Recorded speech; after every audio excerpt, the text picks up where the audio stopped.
ഏറ്റവും കൂടുതൽ ഈ പരീക്ഷ പേടിക്കുന്ന വിദ്യാർത്ഥികളെ സംബന്ധിച്ച് ഞാൻ കണ്ടിട്ടുള്ളത്, ഒന്ന് പഠിച്ച ചോദ്യങ്ങൾ അവർക്ക് ലഭിക്കൂ, പഠിച്ച കാര്യങ്ങളെ അവർക്ക് ഓർത്തെടുക്കാൻ കഴിയൂ, ഇങ്ങനെയുള്ള പിന്നെ അവർ ഉദ്ദേശിക്കുന്ന സമയത്ത് എഴുതി തീരാൻ സാധിക്കൂ, ഇങ്ങനെയുള്ള നിരവധി പ്രശ്നങ്ങൾ.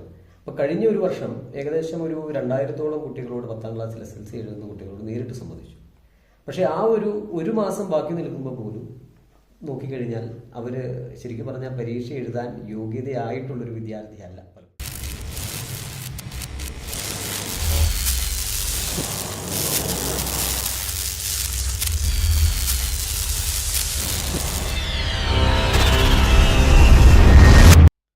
സമൂഹത്തിലെമ്പാടും ഇരുട്ട് പരക്കുമ്പോൾ ഇരുട്ടിൽ തിരി തെളിക്കുന്നവനല്ല, വെളിച്ചം കെടാതെ സൂക്ഷിക്കുന്നവനാണ് അധ്യാപകൻ എന്ന് നമ്മളെ ഓർമ്മപ്പെടുത്തുന്ന ഈ രംഗത്ത് ഏതാണ്ട് 2 പതിറ്റാണ്ടിനോട് അടുത്ത കാലമായി ശ്രദ്ധേയമായി സമർപ്പണ മനസ്സോടുകൂടി പ്രവർത്തിക്കുന്ന അധ്യാപനം എന്ന് പറയുന്നത് ഒരു കുട്ടികളെ പഠിപ്പിക്കുക മാത്രമല്ല, കുട്ടികളെ ജീവിതത്തിൻ്റെ നാനോന്മുഖമായിട്ടുള്ള ചലനാത്മകമായിട്ടുള്ള തലങ്ങളെ കാണിച്ചു കൊടുക്കുക കൂടിയാണെന്ന് നമ്മളെ ബോധ്യപ്പെടുത്തുന്ന ഒരു മാതൃകാ അധ്യാപകനാണ് ഇന്ന് നമ്മോടൊപ്പം ഉള്ളത്.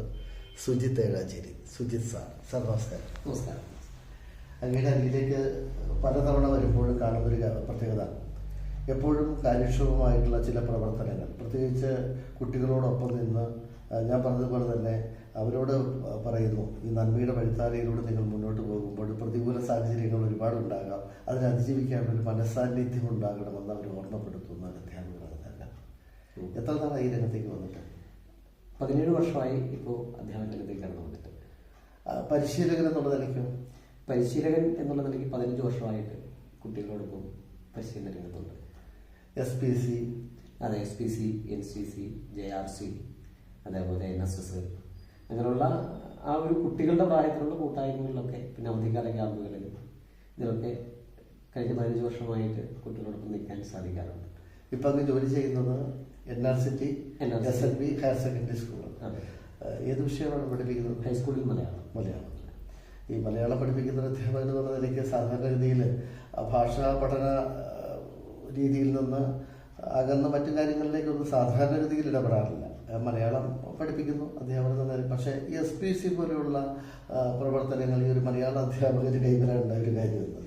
അതായത് മലയാളം പാഠം എടുക്കുമ്പോൾ പോലും ജീവിത നൈപുണി വളരുന്ന തരത്തിലുള്ള ക്ലാസ്സുകളാണ് ഞാൻ അവതരിപ്പിക്കാറുള്ളത്. ഉദാഹരണം പറഞ്ഞാൽ ഒരു നാടകമാണ് ക്ലാസ്സിൽ എടുക്കേണ്ടി വരുന്നതെങ്കിൽ അത് ഒരു നാടക അവതരണമായിട്ട് തന്നെ ക്ലാസ്സിൽ മാറ്റാറുണ്ട്. അപ്പോൾ അവർക്ക് മുമ്പിൽ വേദിയിൽ വരാനും അഭിനയിക്കാനുമുള്ളൊക്കെ അവസരങ്ങൾ പലപ്പോഴും കൊടുത്തിട്ടുണ്ട്. അതുപോലെ ഞാൻ ക്ലാസ് അധ്യാപകനായിരിക്കുന്ന ആ ഒരു ക്ലാസ്സിൽ എല്ലാ ദിവസവും രാവിലെ 7 മിനിറ്റ് കുട്ടികളുടെ പ്രോഗ്രാമാണ്. അതിൽ തോട്ട് ഓഫ് ദ ഡേ വരുന്നുണ്ട്, ഒരു വ്യക്തിയെ പരിചയപ്പെടുന്നു വരുന്നുണ്ട്, ന്യൂസ് വരുന്നുണ്ട്, GK വരുന്നുണ്ട്. അപ്പോൾ അങ്ങനെ കഴിഞ്ഞ ജൂൺ 1 മുതൽ ഇന്ന് വരെ ഈ പ്രോഗ്രാമുകൾ വളരെ കാര്യക്ഷമമായി ചെയ്യുന്ന ക്ലാസ്സിലെ കുട്ടികൾ. അപ്പോൾ അവർക്ക് ശരിക്കും പറഞ്ഞാൽ മലയാളത്തോടൊപ്പം തന്നെ ഈ സമയം കൂടി മാറ്റിവെക്കാറുണ്ട്.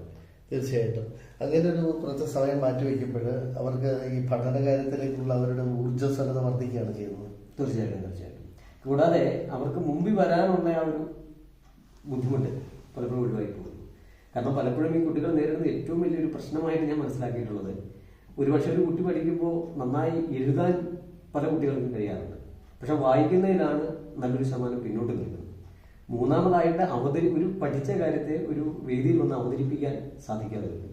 ഇത് മൂന്നുമുണ്ടെങ്കിൽ ഞാൻ പലപ്പോഴും രക്ഷിതാക്കളോടും പറയാറുണ്ട്, ഈ അവതരണവും എഴുത്തും വായനയും ഒരു കുട്ടിയുടെ കൂടെ ഹൈസ്കൂൾ വിദ്യാഭ്യാസത്തിലുണ്ടെങ്കിൽ അവൻ ലോകത്ത് അവിടെ ചെന്നാൽ വിജയിക്കും എന്ന ഒരു കാഴ്ചപ്പാടാണ് അതിലുള്ളത്. ചില കുട്ടികൾ ചിലപ്പോൾ പഠനരംഗത്ത് നല്ല മിടുക്കരാകും, പക്ഷെ മറ്റുള്ളവരുടെ മുന്നിൽ അവൻ ചിലപ്പോൾ അവതരിപ്പിക്കാനായിട്ട് താൻ എന്താണ് പഠിച്ചതെന്നോ അല്ലെങ്കിൽ ആ പഠിച്ച കാര്യങ്ങളോട് ബന്ധപ്പെടുത്തിക്കൊണ്ട് എന്തെല്ലാം കാര്യങ്ങൾ അവതരിപ്പിക്കാനായിട്ട് ചിലപ്പോൾ പ്രാപ്തി ഉണ്ടാകണമെന്നില്ല.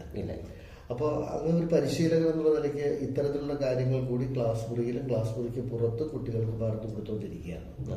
പ്രത്യേകിച്ച് ഈ പരീക്ഷയൊക്കെ വരുമ്പോൾ വല്ലാത്തൊരു ആകുലത രക്ഷകർത്താക്കൾക്കും കുട്ടികൾക്കും ഉണ്ട്. അത് ഈ പരീക്ഷാക്കാലം വരാൻ പോകുന്നു അല്ലേ? അപ്പോൾ എന്താണ് നമുക്ക് അത്തരത്തിൽ എല്ലാ കാലത്തും ഉണ്ട്. ഇത് പരീക്ഷ പേടി എന്ന് പറയുന്നത് അടുത്ത കാലത്ത് മാത്രമല്ല, എല്ലാ കാലത്തും ഉള്ളതാണല്ലോ. അങ്ങയുടെ അധ്യാപന ജീവിതം തുടങ്ങിയ കാലത്തൊട്ടത് ഇപ്പോഴും അങ്ങ് പറയുന്നത് കുട്ടികളുടെ പരീക്ഷാ പേടി, രക്ഷകർത്താക്കളുടെ ആശങ്ക ഇതൊന്നും കുറയുന്നില്ലല്ലോ എന്നാണ്. എന്താണ് അതിനെക്കുറിച്ച് പറയാനുള്ളത്?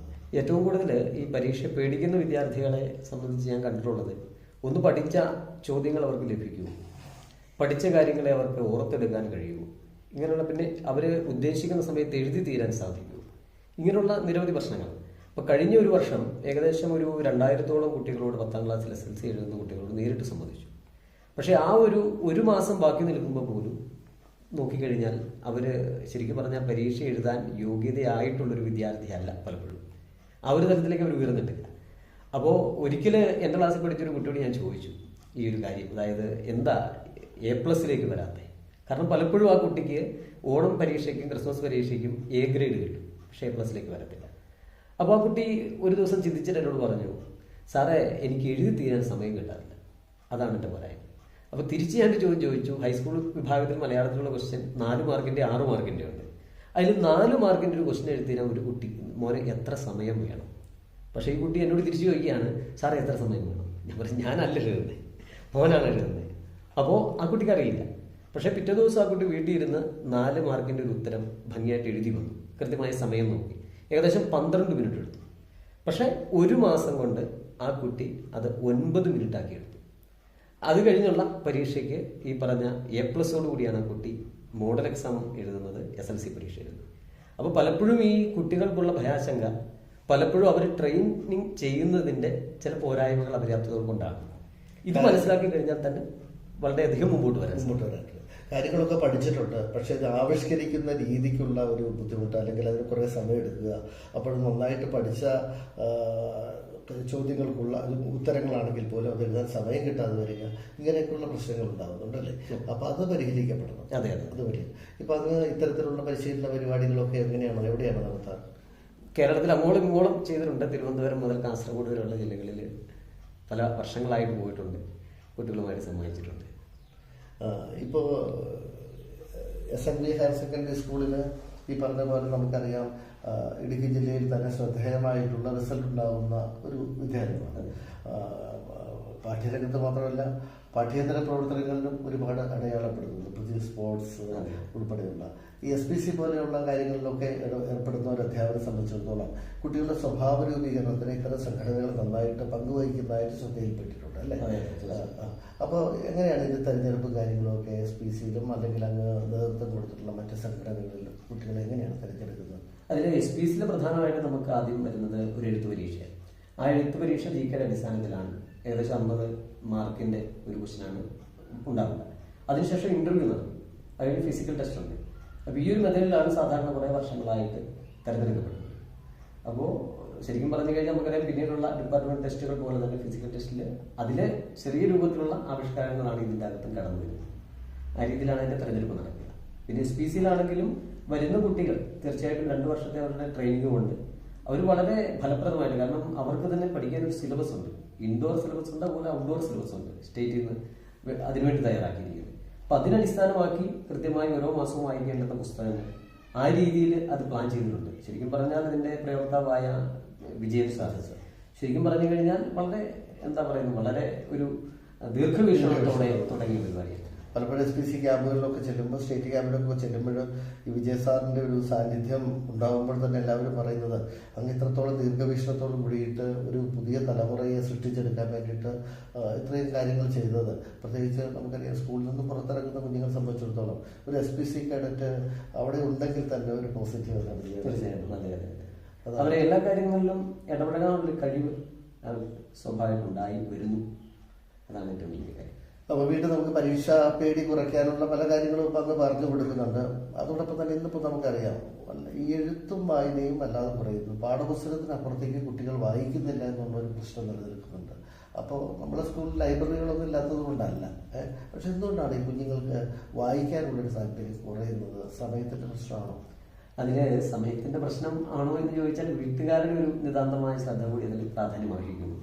കാരണം പലപ്പോഴും നമ്മൾ പറഞ്ഞു കേട്ടിട്ടുണ്ട്, പഴയ കാലത്ത് നേരറിവുകളായിരുന്നു കുട്ടികൾ കേട്ടിരുന്നെങ്കിൽ ഇന്ന് നിഴലറിവുകളാണ്. അത് വളരെ കൃത്യമാണ്. കാരണം നമുക്കറിയാം, ഇന്ന് മൊബൈൽ ഉപയോഗിക്കാത്തൊരു കുട്ടിയില്ല, പക്ഷെ അതിലും വായനയുടെ വസന്തമുണ്ട് എന്ന് തിരിച്ചറിയണം.